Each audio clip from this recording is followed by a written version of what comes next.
नमो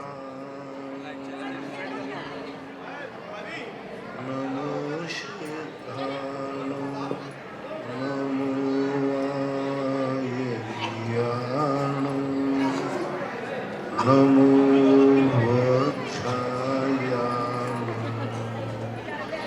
नमो भूये सौवशाहूर्णम्। पंच परमेष्टि भगवान की आचार्य श्री गुरुवर कुंद कुंद महाराज की जय हो। आचार्य श्री गुरुवर विद्यासागर महाराज आज की जय। परम पूज्य आध्यात्मिक संत निर्यापक श्रमण मुनि पुंगव सुधा सागर जी महाराज की जय। मुनि संघ की जय। आरिका संघ की जय। जी क्या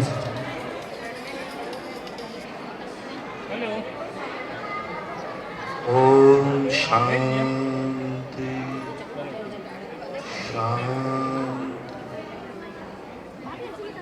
यहाँ से आ जाओगे।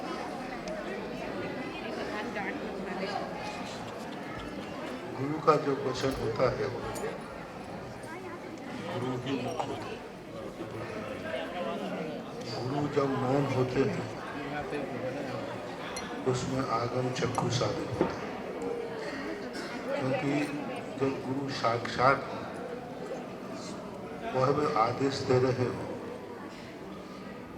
तो यदि उसमें अपना मूल धर्म खंडित ना होता हो और हमारी दृष्टि में गुरु सच्चा है, दो बातें हैं, दुनिया की दृष्टि नहीं, हमारी दृष्टि में गुरु हमारा सच्चा है और हमारा मूल धर्म खंडित नहीं हो रहा है तो श्रेष्ठ गुरु वचन ही है आगम गौण।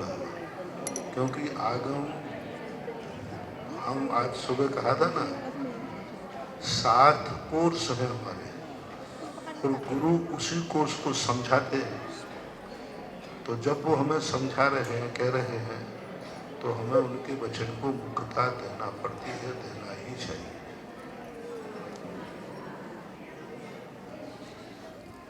एक उपदेशात्मक होता है और एक आदेशात्मक। आदेशात्मक जब वचन हो जाता है वहाँ तो फिर ना तो कोई भावना है ना कुछ है, वहाँ तो एक ही है, गुरु मानते हो तो टेक टू ऑर्डर। गुरु है तो अपन जब गुरु पर श्रद्धा ही नहीं है तो फिर मानना नहीं मानना कोई बात नहीं, क्योंकि जब आदेश दे दे गुरु जब मौन हो जाए अथवा परोक्ष में हो तो आगम का सहारा लेना चाहिए।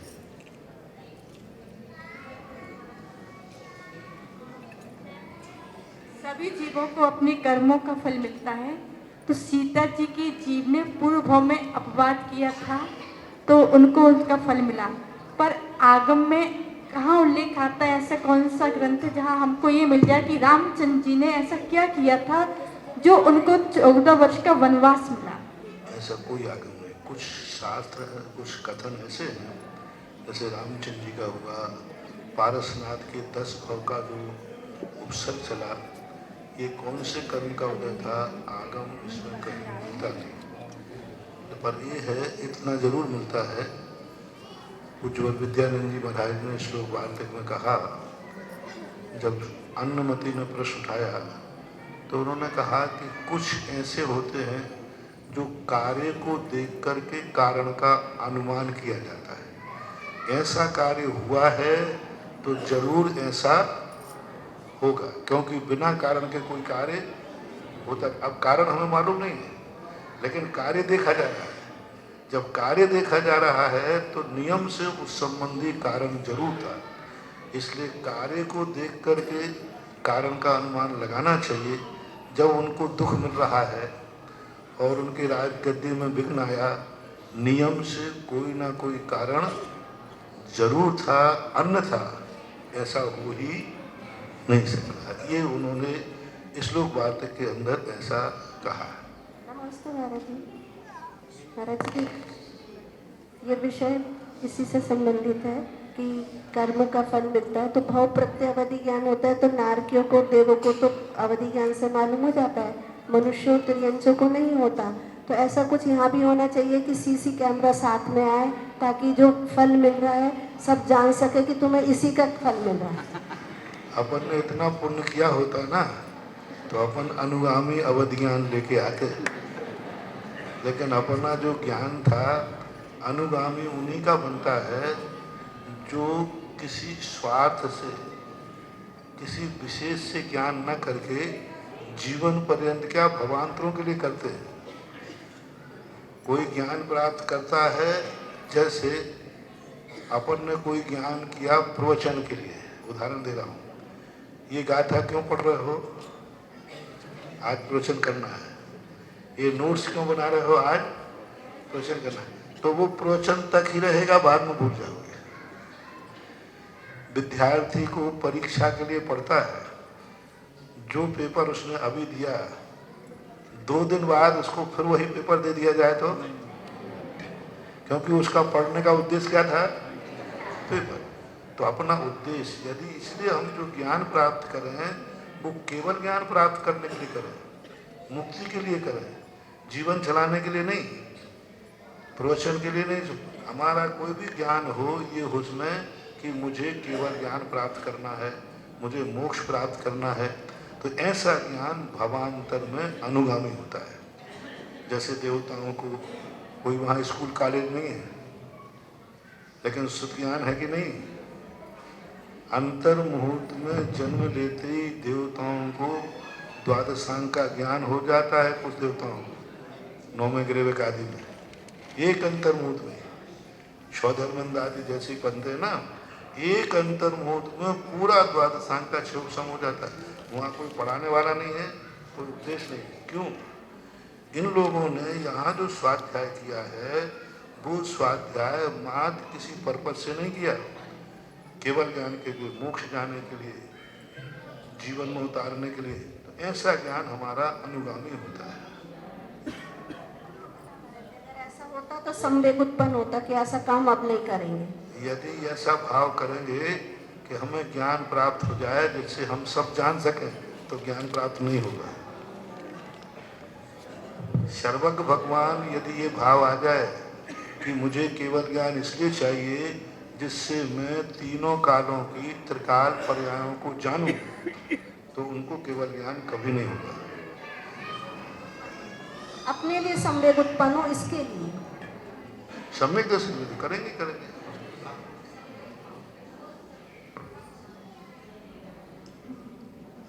नमस्ते महाराज जी, अचेल तत्व में चटाई लेना अपवाद आएगा, दोष या विधान? पूज्यवर योगेंद्र स्वामी ने श्री परमात्म प्रकाश के अंदर चटाई शब्द का प्रयोग किया है। पूज्यवर वसुनंदी महाराज ने मूलाचार्य की टीका में तृण का उपयोग किया है। तृण, फलक और शिला, ये 3 चीजें साधु ग्रहण कर सकता है। और परमात्म प्रकाशकार ने चटाई शब्द का प्रयोग किया। तो चटाई जो है परमात्म अपभ्रंश भाषा का ग्रंथ है। इससे अपभ्रंश भाषा जो है ये लगभग 2री-3री शताब्दी के बाद, प्राकृत के बाद शुरू हुई। 5वीं-6वीं शताब्दी में काफ़ी साहित्य लिखा गया। तो उस समय वहाँ उन्होंने चटाई शब्द का प्रयोग किया है। उन्होंने चटाई ले सके। अचेल तत्व में इसलिए नहीं आएगा क्योंकि वह आवरण के लिए नहीं किया जा रहा है, वह निवारण के लिए किया जा रहा है। एक आवरण के लिए करेंगे तो वो वस्त्र की कोटि में आएगा। ये निवारण के लिए किया जा रहा है, प्रतिकार, शीत निवारण के लिए किया जा रहा है। इसलिए चश्मा है, चश्मा यदि हम शौक के लिए लगाएं कि अच्छा लगेगा, ये काला पीला होते ना वो, तो वो परिग्रह में आएगा, इंद्रिय अभिलाषा में आएगा। अभी जो हम लगा रहे हैं स्वाध्याय के लिए, अपनी चर्या पालन करने के लिए, जीवन को, तो ये उपकरण के अंतर्गत आएगा।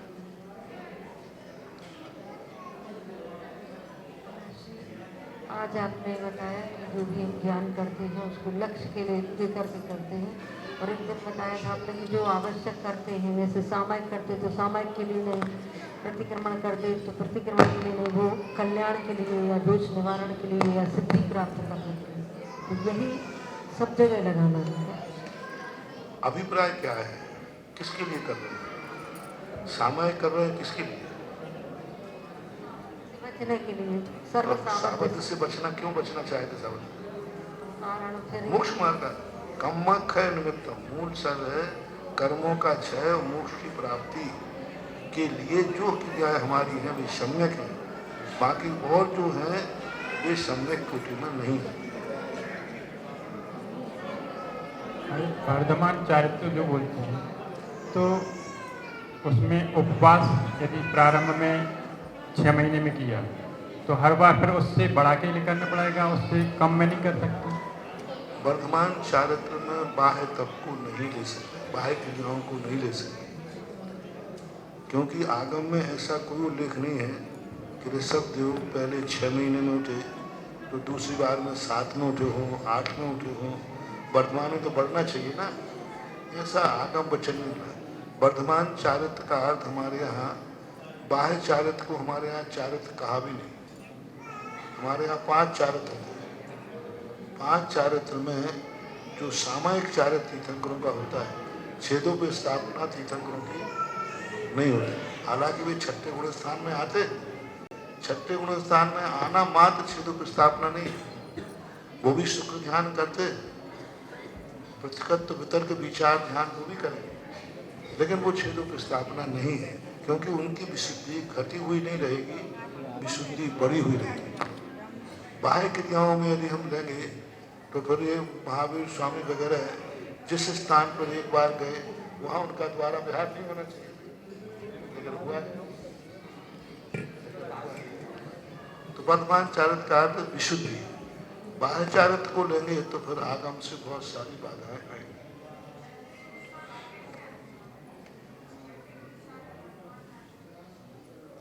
विशुद्धि बढ़ती हुई, पिछली बार जो समय छठे में आए थे उस समय विशुद्धि स्थान कम था, इस बार आएंगे विशुद्धि स्थान बढ़ा हुआ रहेगा, प्रमाद में कमी आएगी। विशुद्धि परिणाम बढ़ना ही संयम लब्धि स्थान बोलते थे, उनके संयम लब्धि स्थान बड़े हुए रहेंगे। छठे गुण स्थान में भी संयम लब्धि स्थान होते हैं, छठे से लेकर के 12वें तक संयम लब्धि स्थान है। ऐसा पूज्यवर पूज्यपाद स्वामी ने श्री सरवार सिद्धि के अंतर्गत कहा है।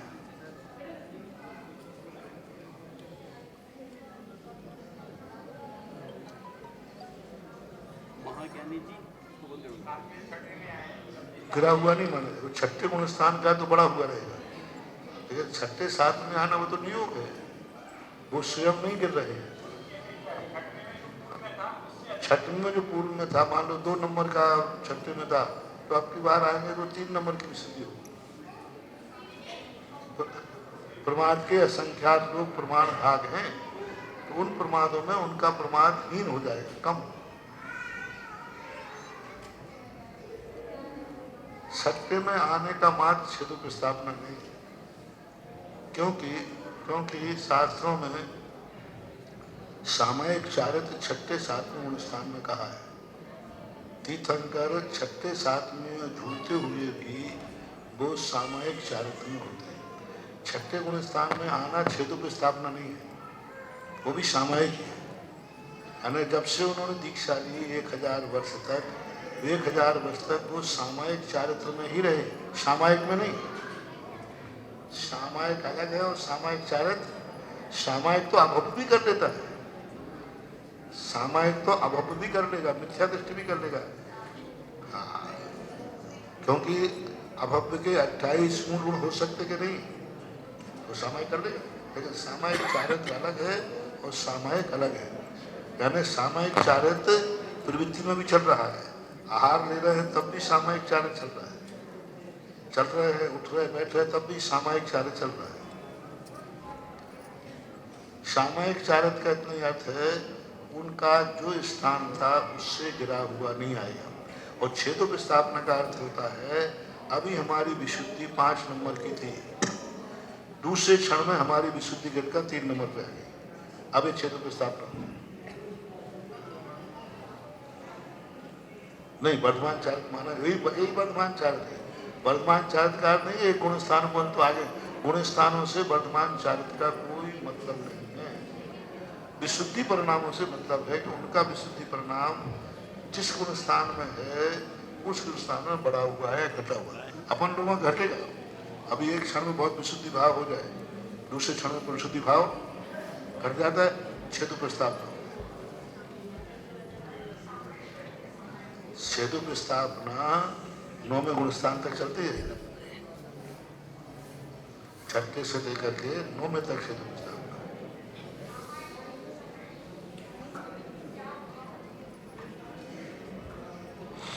है। आप लोग तो जाप दो, यही बहुत है। जाप में माला में माला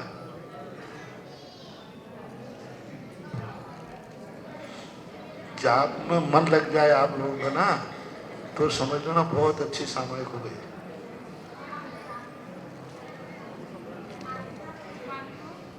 जो 6 माह तक आहार नहीं मिला था, तो उनकी उसी भाव के कर्म का उदय था कि किसी अन्य भाव में वह कर्म बांधा था। उसका तो उल्लेख मिलता है साथ। तो महाराज जी उनका वर्तमान चारित्र था, वो 6 माह तक ध्यान में बैठे रहे और निरंतर उनकी विशुद्धि बैठी, तो इतना छोटा कर्म उनका 6 माह के ध्यान में क्यों नहीं कर पाया? निधत ने कहा था 7 महीने 8 दिन है, 6 महीने नहीं है, 7 महीने 8 दिन है।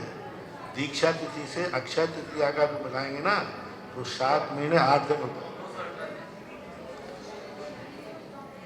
निधत ने कहा कर्म था, उस बैल के प्रति उनका कसाय भाव आया था, इसको खाना नहीं देना है। देखो एक किसान इसलिए कर रहा है कि ये फसल को ना उजाड़ दे, तो वो किसान का विरोधी हिंसा है। ये मेरी फसल ना उजाड़ दे, इसलिए बांध दिया कि इसको नुकसान करेगा, और इसलिए बांध दिया है कि नहीं इसको नहीं खाना देना। तो उस समय उनका ऐसा कोई कसाय भाव पड़ गया होगा, तो दत्त ने कहा बन गया, क्या करें। काय क्लेश होता है सभी तपों में, लेकिन काय क्लेश तप अलग से कहने की क्या आवश्यकता थी? नहीं, तप में उपवास आदि में काय क्लेश हो ऐसा कोई नियम नहीं है। काय क्लेश को जो अलग है, जैसे बैठते हैं चलते हैं तो काय क्लेश अलग है। उपवास में काय क्लेश हो ऐसा कोई नियम नहीं है।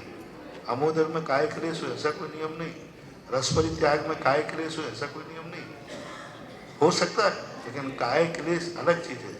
काय को सुख नहीं देना, जैसे ठंड लग रही है अभी काय क्लेश में जाएगा, गर्मी लग रही है काय क्लेश में जाएगा, गर्म सड़क है अपन चल रहे हैं, ये काय क्लेश में जाएगा, काय क्लेश तब में जाएगा। रोग आदि परिस है। यहाँ आहार आदि जो छोड़ा है काय को क्लेश साबद्ध से बचने के लिए, अनशन अमोदरी जो छोड़ा जाता है पर पदार्थ से वीतरागता के लिए, कि ये पर वस्तु जो मैं ग्रहण कर रहा हूँ आज नहीं करूँगा। निरालंबन बनने के लिए काय क्लेश जो किया जाता है अपने मन के मद को रोकने के लिए, और जो उपवास आदि के जाते हैं पर से निर्वृत्ति। अभी मैं पर के आलंबन के बिना नहीं जी सकता, एक दिन जी के देखता हूँ। तो निरालंबन होने के लिए उपवास अनशन रस परित्याग किए जाते हैं, और काय क्लेश जो किया जाता है वह अपने शरीर की उच्छृंखलता को रोकने के लिए किया जाता है। में होता है ऐसा काय क्लेश? यही है ना, ठंड सहन करना, गर्मी सहन करना, ये काय क्लेश में आएगा। ज्यादा उपवास अपन करना। चल रहे हैं काय क्लेश है, अब रुक भी सकते हैं, लेकिन घोड़ा आ गया कांटा लग गया फिर भी चल रहे हैं। काय क्लेश काय प्रकार योग धारण करना। महाराज जी रोग परिसर होने पर कायेश्वर अलग है, काय क्लेश अलग है, और अनशन आदि अलग है। महाराज जी रोग आदि परिसर होने पर उनका स्वयं प्रतिकार नहीं करता और कोई उसका उपचार करता है तो परिसर जय कहलाए। यदि उसकी अनुमोदना में आ गया कि नहीं अच्छा हुआ इसने दूर कर दिया तो परिसर जय नहीं। यदि उसकी अनुमोदना नहीं है और वो ये कह रहा है कि देखो इसने आकर कर दिया मेरी निर्जरा और रुकी, तो फिर वो परिसर जय। मान लीजिए अपन को गर्मी लग रही है और किसी ने आके हवा की, तो अपने मन में आया देखो ये कहाँ से आ गया, गर्मी सहन कर रहा था, निर्जरा हो गई, इसने खिड़की खोल दी, अब हवा आ गई, तो ऐसा भाव आया तो जय। और हाँ अच्छा हुआ, मैं सोच ही रहा था कि कोई तो फिर वो परीक्षा गए।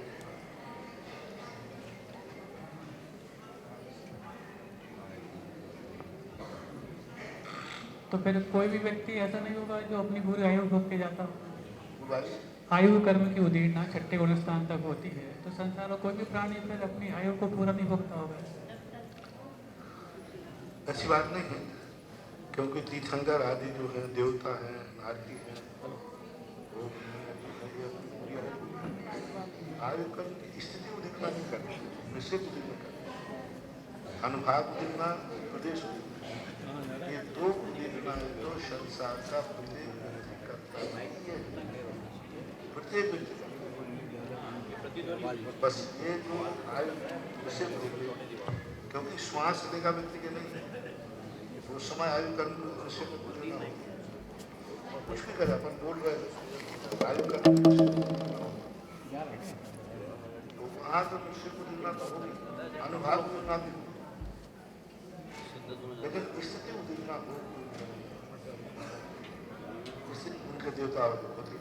जन्मोत्तम देह वालों का भी अब सामान्य जीवों का आप कहो कि इनकी स्थिति उदितना होती है कि नहीं, तो आगम तो भजनी का है, इनके अलावा भी लोग अपनी उदितना न करें, पूरी आयु जिए,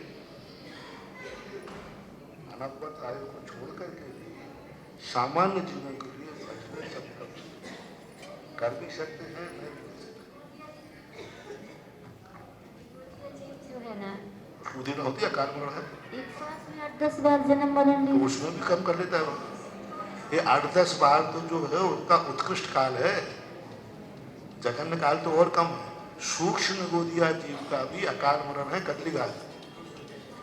सूक्ष्म गोदिया जीव जो ना तो किसी को बाधा देता है और ना किसी से बाधित, वो जीव भी अकाल मरण करता है। आयु कर्म किससे करता है, कैसे करेगा, जब किसी से बाधित ही नहीं हो रहा है, तो स्वयं के शरीर में कोई विकृति आ जाए अथवा स्वयं में वो संक्लेश कर दे, श्वास लेने में उसको बाधा पड़ जाए, तो अकाल मरण उनका भी देखा है।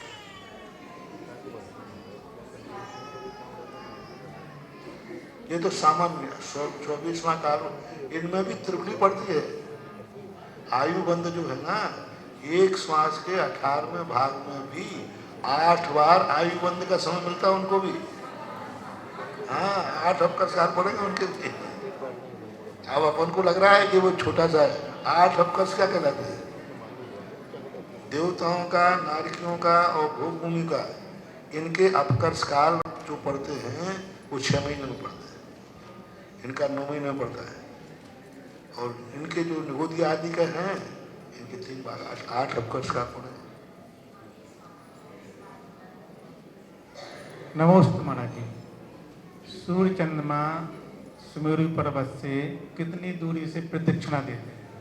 उनका नियम 1100 कुछ दूरी है, लेकिन 1121 योजन दूर थे जाकर के परिक्रमा देते लिया है, वो तो सभी आचार्य ने लिया है। लेकिन महाराज जी, मेरू से जहाँ जो घूमते हैं वो जम्बू द्वीप की जो जगती है, वहाँ पर इनके घूमने के स्थान बने हैं। 180 जम्बू द्वीप जगती के अंदर है। चंद्रमा, हाँ, अन्य तारागण नहीं, सूर्य चंद्रमा की बात। पहले ये बना है 1100 जो कितना 21 योजन के तो 21 योजन पर तारागण, तारे घूमते हैं। और जो सूर्य चंद्रमा है ये तो जम्मू द्वीप की लास्ट पर उनकी परिधि बनी। हाँ, तो वो चंद्रमा की 180 परिधियां हैं। 180 योजन जम्बू द्वीप के अंदर है और 330 लबन समुद्र में है, तो हाँ। 510 योजन घूमते हैं। तो जो सूर्य सबकी मान्यता ऐसी है। सूर्य चंद्रमा तो लास्ट में है, हाँ। उनकी भी दूरी लिखी है, उनकी भी दूरी किलो है, पर मेरू से कितनी दूर किस समय चंद्रमा रहता है। हाँ, प्रत्येक गलियों की दूरी लिखी है, यह गली मेरू से कितनी दूर है, और जब समुद्र में रहता है वो दूरी लिखी है। हाँ, पूरा चार्ट तो 44,000 लिखा है। तो वो बहुत बनेगी, मतलब 1121 वाली जो सबकी धारणा है। कुछ ज्योतिष एक मेरू की चौरिकमा लगाते हैं कुछ ज्योतिष 3 मेरु की परिक्रमा लगाते हैं, कुछ ज्योतिष 5 मेरु की, क्योंकि यहाँ के बीच के रहने वाले 1 की लगाएंगे, ये 3 के ऐसे लगाएंगे, 5 के ऐसे।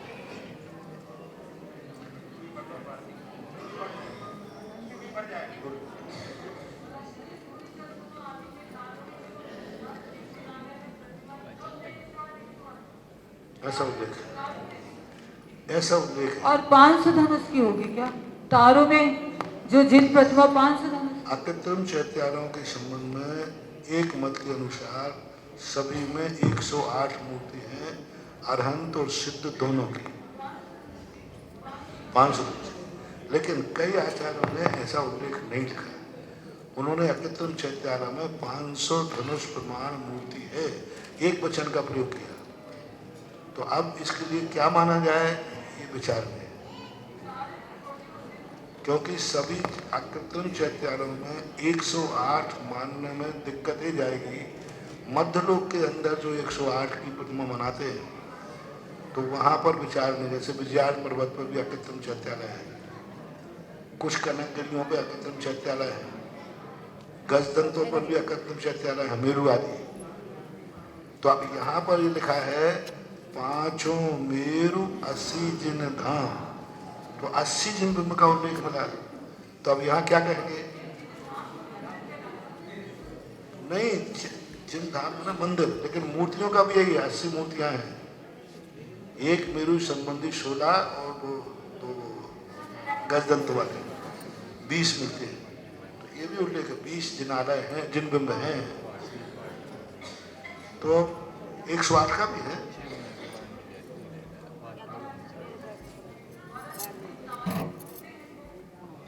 नहीं, ये उल्का है कहलाते हैं।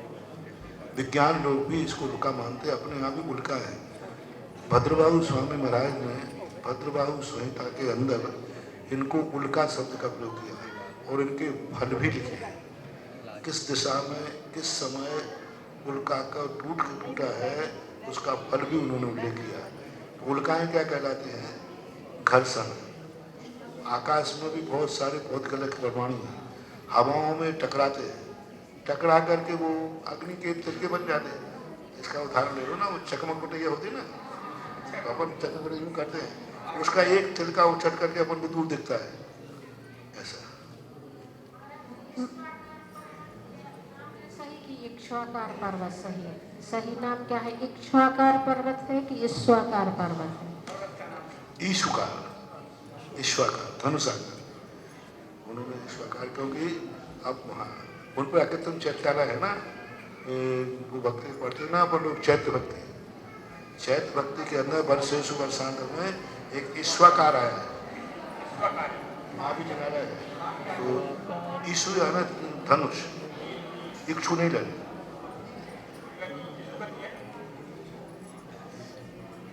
महाराज श्री प्रतिक्रमण में हत्ती वाली सहाय, हत्ती वाली सहाय,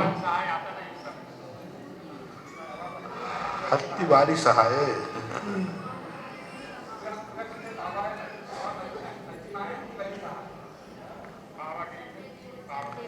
हत्ती बाल सहाय के संबंध में आज वर्तमान में इतिहास तो नहीं मिल रहा है।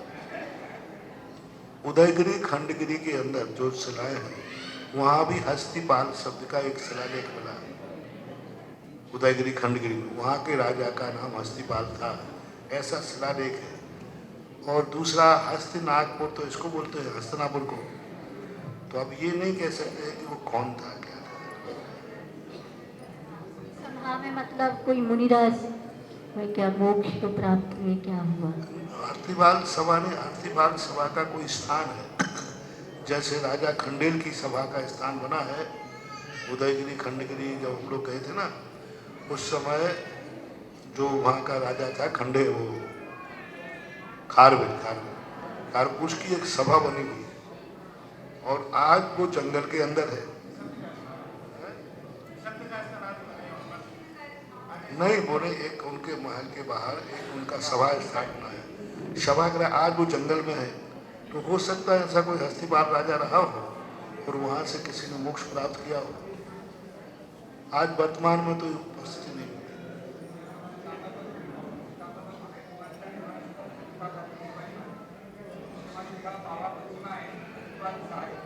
पावा नगरी के मध्य में हस्तिपाल राजा की नगरी, ऐसा मानते हो? कह सकते हैं गुरु।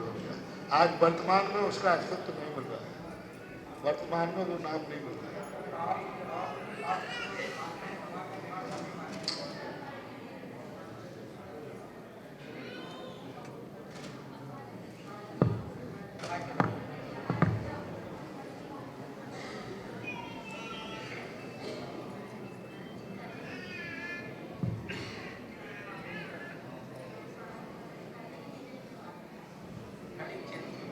कलिंग, हाँ,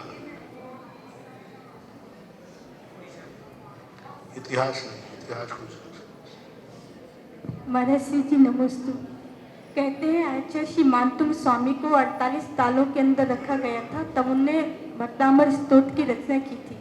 तो महाराज श्री जी उनके पास कुछ लिखने को तो नहीं था, उन्होंने आदिनाथ भगवान की स्तुति की होगी, फिर बाहर आके लिखा होगा भक्तामर स्तोत्र, क्या है महाराज? अपन जैसे भुलक्कड़ वो नहीं थे।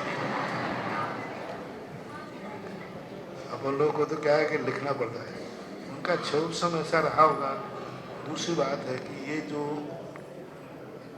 48 तालों वाली बात है, यह किंवदंती है, इतिहास नहीं है, प्रमाण नहीं है, आगम नहीं है, शिलालेख नहीं है, किंवदंती है। कुछ चीज़ें ऐसी हैं जो किंवदंती के रूप में चर्चा में रहती हैं, उनको हम असत्य नहीं कह रहे हैं, लेकिन किंवदंती है। राजा भोज के अंदर उनको बंद किया, ऐसा किया, ये सब किंवदंती है। समंत भद्रभामी का पिंडी फटना किंवदंती है, कमंडल में मछली होना किंवदंती है। ये किंवदंतियां हैं, इतिहास नहीं है।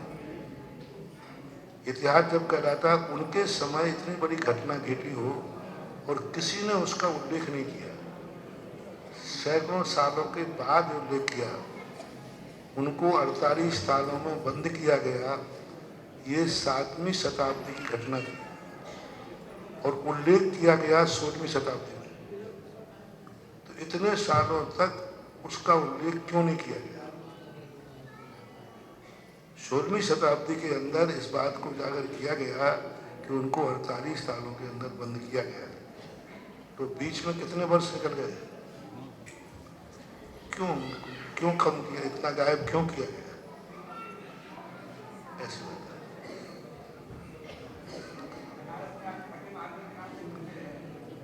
ठीक है, मैं भी प्रवचन में तो यही देता हूँ। देखो, प्रभाव ना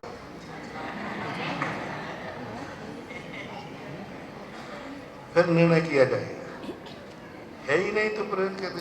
अब वो डिप्रेट व्यक्ति कहलाता है। तो डिप्रेट व्यक्ति के जो परिणाम बिगड़ते हैं उसमें अनुभाग शक्ति कम पड़ेगी, बहुत नगन, पागल है, विक्षिप्त है, डिप्रेशन है, भूत प्रेत नहीं है। जो दुनिया भर की बातें व्यर्थ की बातें, भूत प्रेत का शापानुग्रह शक्ति का उल्लेख मिलता है भगवती आराधना में।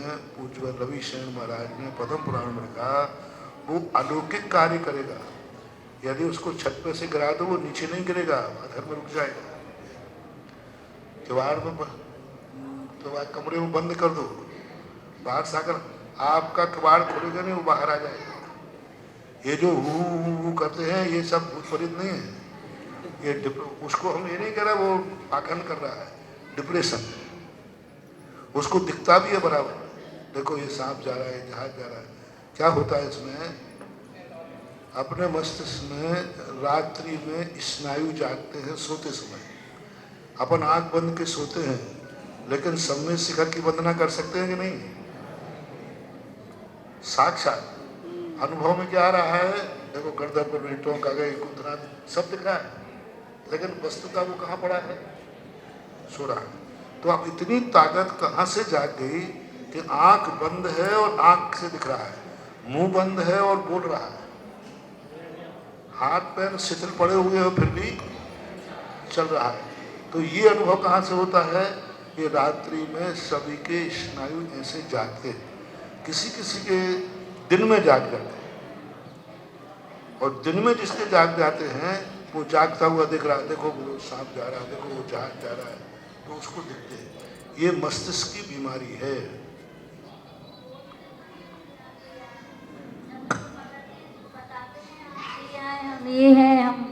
वनवासी हैं हम या व्यंतरवासी सब हैं, कह देते हैं। अथवा हम पेड़ पे हैं या पेड़ में। मैं यहाँ यहीं पर एक आध को भूत भरा दूं। एक वो है अपन सब लोगों को पीछे बनाता है अशोक में लड़का, अभी यदि उसको भूत भरे आए तो सारे लोग यही मानेंगे इसको सही में भूत आया है।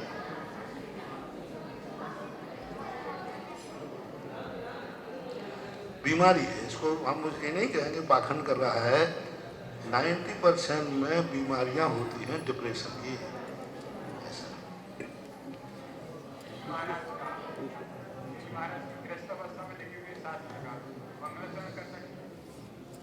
मंगलक्षण तो अपन किसी का कर सकते हैं यदि उसमें वीतराग भाव है।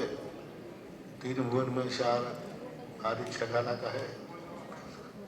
शब्दों और भाषा में अपना अर्थ यदि सही है तो अपन कर सकते हैं। जैसे छगाला का मंगलाचरण है, कई लोग करते हैं। 3 भुवन में 4 वीतराग विज्ञानता शिव शिव स्वरूप जो शिव पूरा करते ना वो कारम बिंदु संयुक्त से लेकर के ये भी ग्रस्त उस वाले। ये भी ग्रस्त है। हाँ। ओकारम नहीं, बिंदु उसमें संयुक्तम। आचार्य के नाम जैसे बोलते ना वहाँ। देखो अब इसमें ओकारम बिंदु संयुक्तम ये तो जैनियों का है नहीं, वैष्णव का है। वो वैष्णव लोगों के यहाँ है ओकारम बिंदु संयुक्तम, अपन ने वहां से लिया है। और ये जो ओकारम बिंदु संयुक्त वाला है ये तो पूरा मंगलाचरण ग्रस्तों का ही है, जैनागम में कहीं नहीं। और ये तो वैष्णव लोगों के यहाँ आता है ओकारम बिंदु संयुक्त। ज्ञानांजन सलाह आदि सब हुआ।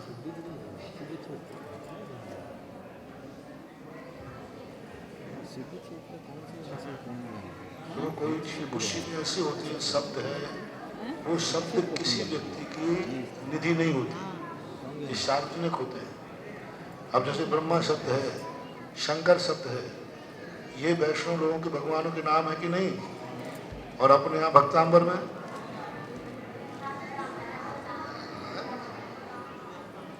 बुद्ध्यस्तमेव बोधार्जित बुद्धि बोधा तुम शंकरो त्रिभुवनत्रय।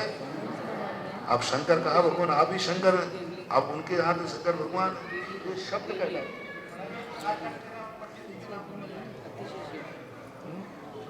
जिस समय आचार्य के नाम आया सर्वज्ञ देव के बाद, तो आचार्य के नाम की जगह क्या बोलेगा? नहीं, वो मंगलाचरण पंडितों के लिखे हुए ग्रंथ का अपन मंगलाचरण नहीं करें। नमोकार नमोकार मंत्र पढ़ के शुरू करें। कोटि शतम द्वादश नहीं करेंगे, आचार्य भक्ति नहीं करेंगे, शुद्ध भक्ति नहीं करेंगे, लेकिन नमोकार मंत्र जरूर। नमोकार नहीं होगा, या तो उन्हीं का मंगलाचरण कर देंगे और या अपन नमोकार मंत्र जो है सामान्य रूप से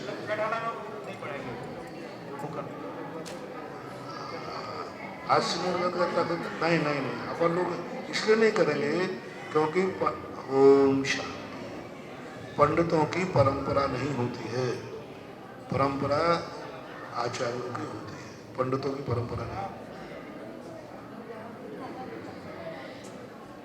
नमोस्तु महाराज जी।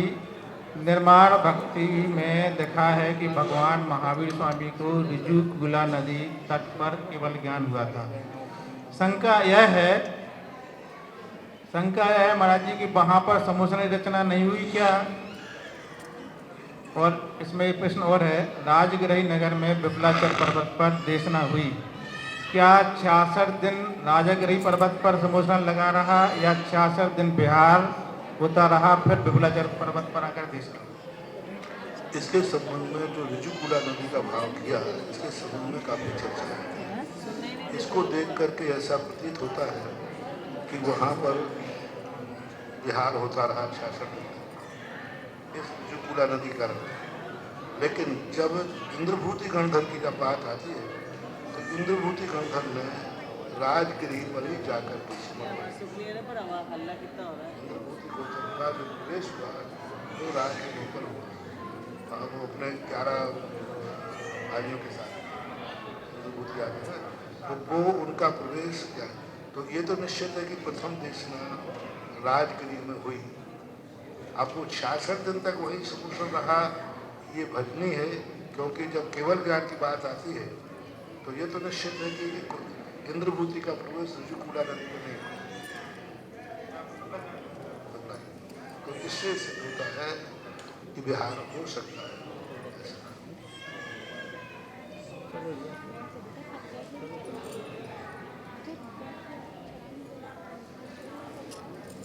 और एक बुंदेलखंडी शोला भी है।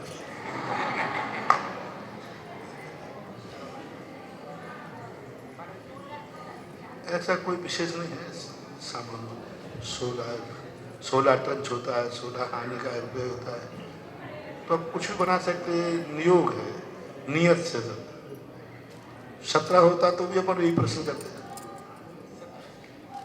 हमारे छने हुए पानी में लौंग पाउडर वगैरह डाल देते हैं तो उसकी मर्यादा 6 घंटे मांगती है, तो वो अचित्त हो जाएगा क्या, या अकेले छने जैसा हो जाएगा? भगवती आराधना के टीकाकार में यह बात का उल्लेख किया है, और भगवती आराधनाकार ने स्वयं 2 गाथाएं प्रस्तुत की हैं। एक गाथा दी है उन्होंने अग्निपक। अग्निपक की गाथा सबसे पहले पूज्यवर भट्ट के आचार्य महाराज ने मूलाचार्य में दी। सबसे पहले उन्होंने अग्निपक का उल्लेख किया। भगवती आराधनाकार ने 2 गाथा उल्लेख की। एक छिन्न भिन्न का तिक्त, आम्ल आदि पदार्थों के द्वारा अचित्त किया जाता है, उसकी मर्यादा उन्होंने 6 घंटे की। जैसे छना हुआ पानी है, उनमें लौंग डाल दी। लौंग, एक लौंग डालना चाहिए, वो तैर रही है।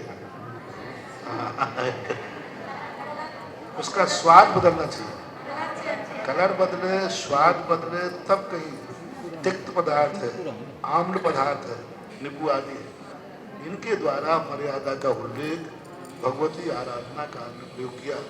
उसके बाद के आचार्यों ने भी प्रयोग किया, लेकिन मूलाचार्य ने अग्निपक को ही स्थान दिया है।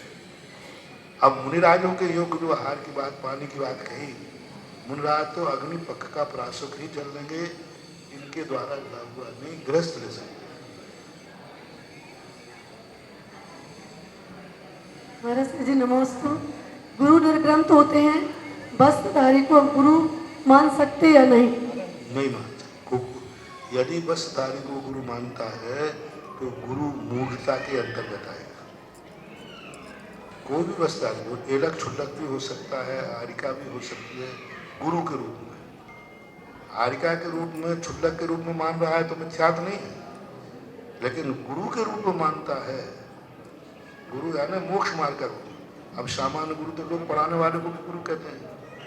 उसका भाव क्या है? यदि वो देव शायद गुरु के पद पर बैठा रहा है तो गुरु मूर्ता है, सामान्य रूप से गुरु कह रहा है। आरिकाओं को गुरु माँ ऐसा शब्द बोलते हैं कुछ लोग, तो क्या आरिकाओं को गुरु माँ बोलते हैं? सामान्य भाव, शिक्षा देने वाला गुरु। अब पढ़ाने वाले जब होते ना तो हमारे गुरु रहे। हम लोगों को निषेध करना अब चाहिए गुरु पहलवान जो है उस्ताद सिखाता है, ये हमारे गुरु रहे। तो आज गुरु शब्द जो है वो अलग बात है। हम लोगों वो तो भाव, यदि देव शायद गुरु की पद पर ले रहा है तो गुरु मूर्ता में आएगा। करना चाहिए हम लोगों को, निषेध करना चाहिए कि गुरु मत लगाओ, माँ गुरु माँ ऐसा बोलते हैं, तो ऐसा नहीं। अब इस संबंध में हम कुछ नहीं बोले तो ही अच्छा है। हम लोगों को तो बस इतना है आगम में कि उसको देव शायद गुरु के रूप में मानता है तो गुरु मूर्ता। बहुत जगह गुरु पर पंडित लोग अपने को गुरु लगा रहे हैं। पंडित लोग गांधी को लगाते थे। नमोस्तु महाराज जी। रात्रि में शयन करने वालों को दर्शनावर्णी क्रम का बंद नहीं कहा, दिन में शयन करने वाले से कहा है, ऐसा क्यों? दिन में सोने वाले को दर्शनावर्णी का विशेष बंद कहा, रात्रि में नहीं होता है, ऐसा आगम वचन नहीं है। हाँ, दर्शनावर्णी कर्म का दिन में सोने वाले को विशेष होगा, लेकिन रात्रि में सोने वाले को नहीं होता है, ऐसा आगम वचन नहीं। नहीं, कम भी नहीं, निदत्त निकाचित भी हो सकता है, वो उसके ऊपर है, परिणामों के ऊपर। दक्षिणावर्णी और ज्ञानावर्णी कर्म के बनने के जो कारण बताए वो दोनों के समान बताए, तो दिन में शयन करने वाले को दक्षिणावर्णी क्यों होगा, ज्ञानावर्णी कर्म क्यों नहीं होगा? तो सिर्फ दक्षिणावर्णी वहाँ तो मुख्य रूप से कहा जाता है। परसों में प्रश्न आया था, ज्ञानावर्णी दोनों सही, उसका भाव दर्शन में दोष निकालना है या ज्ञान? उसका वजह से मैंने कहा था ना, एक वस्तु यहाँ रखी थी, कोई अरे गिरने के ना ले, तो अब उसमें भाव क्या है उसका, देख ना दे, उसको दर्शनावर्ती कर्म का बन गया। इस संबंध में उसको ज्ञान ना हो जाए इसलिए छुपा, तो वो ज्ञानावर्ती कर्म का, जो करने वाला है उसका भाव क्या है।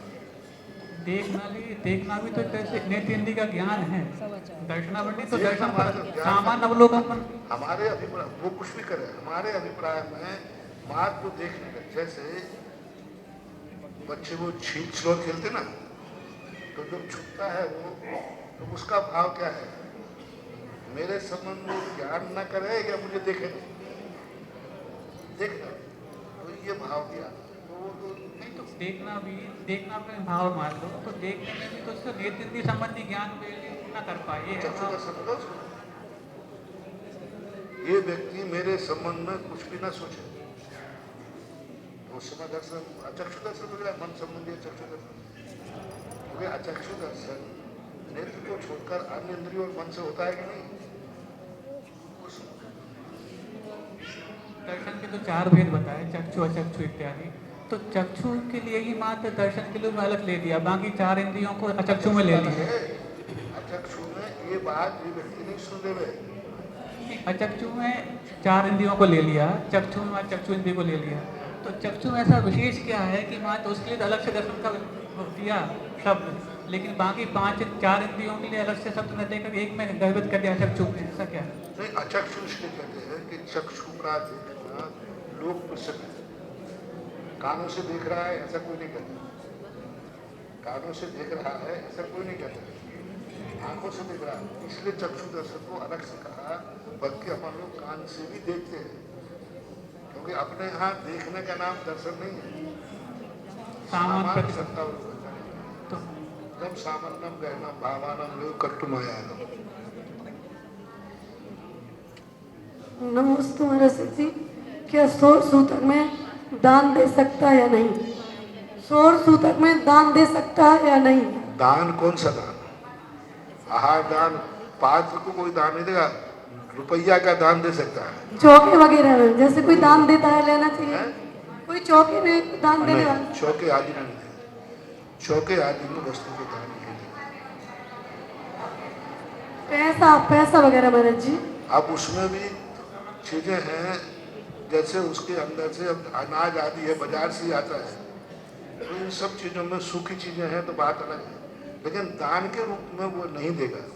बाजार से हम ला रहे हैं तो वो दान के रूप में नहीं दे रहा है। हाँ, दान की घोषणा की जा सकती है, क्योंकि एक ही चीज है जिसमें रुपया को सुआ सूतक नहीं लगता है।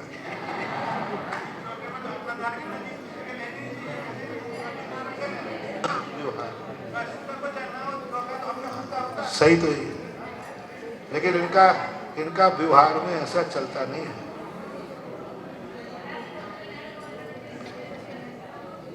बचना चाहिए कुल मिलाकर।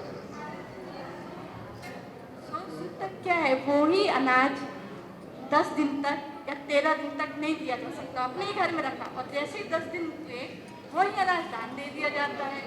तो देखो सूतक शब्द का प्रयोग, सूतक शब्द का प्रयोग जो ओम शांति, सूतक शब्द का प्रयोग 1वीं शताब्दी में हुआ है। त्रिलोक प्रणतिकार ने सूतक शब्द का प्रयोग किया। अब 3 दिन 4 दिन महीना 8 दिन 10 दिन, इसके संबंध में कोई विशेष आगम में उल्लेख नहीं है।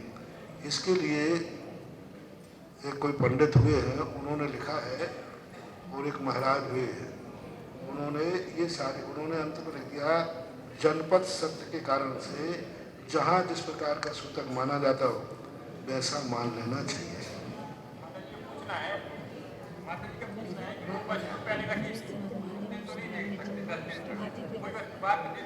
हाँ, दे सकते, यदि डिब्बा बंद रहा तो दे सकते, छूने। महाराज श्री आपने कहा था कि मरघटा में भी, स्मशान घाट में भी दान की घोषणा कर सकते हैं। बोधि समाधि